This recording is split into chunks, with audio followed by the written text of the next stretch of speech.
One more important thing is implantation failure. So అన్ని బాగానే ఉన్నాయి, మంచి ఎంబ్రియో పెట్టాము, ఈ ఇంప్లాంటేషన్ జెనెటికల్ టెస్టింగ్ చేసిన ఎంబ్రియోనే యూట్రస్ లోపల పెట్టాము, అయినా ఐవీఎఫ్ సక్సెస్ అవ్వాలి. So that is called as implantation failure. So ఒక్కసారి మనం ఎంబ్రియో పెట్టిన తర్వాత పెట్టే ముందుగా మనం యూట్రస్ లోపల ఎండోమెట్రియం అనే లైనింగ్ ని ప్రిపేర్ చేస్తాం. So this is one more important thing for you to get pregnant. So ఈ ఎండోమెట్రియంలో ఏమవుతుందంటే మనం ఆ లైనింగ్ ప్రిపేర్ చేసినప్పుడు దానికి మంచి వాస్కులారిటీ ఉండాలి, అంటే బ్లడ్ ఫ్లో అనేది మంచిగా ఉండాలి. అలాగే ఈ ఎండోమెట్రియంకి రిసెప్టివిటీ పవర్ ఉండాలి, అంటే మనం ఎంబ్రియో పెట్టినప్పుడు అది అతికించుకునే కెపాసిటీ కూడా ఎండోమెట్రియంకి ఉండాలి. సో దాన్ని మనం రిసెప్టివిటీ అంటాం. సో ఈ రిసెప్టివిటీ పవర్ కూడా ఎండోమెట్రియంకి ఉండాలి. So once this endometrium is normal and embryo is also good, then మనకి సక్సెస్ రేట్ అనేది ఇంప్రూవ్ అవుతుంది.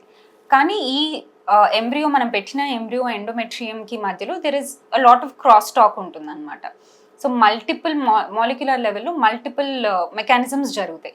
So any kind of defect at this level will also again decrease the success rate. So there are multiple test. మనం ఈ success రేట్ని, ఈ cross టాక్ని, మాలిక్యులర్ని చెప్పి molecular studies అన్ని చూడడానికి multiple test ఉంటాయి. కానీ ఈ టెస్ట్ అనేవి మనం స్టెప్ బై స్టెప్ మాత్రమే చేస్తాం. అన్ని ఫస్ట్ చేసేసి then we won't increase the success rate అనమాట.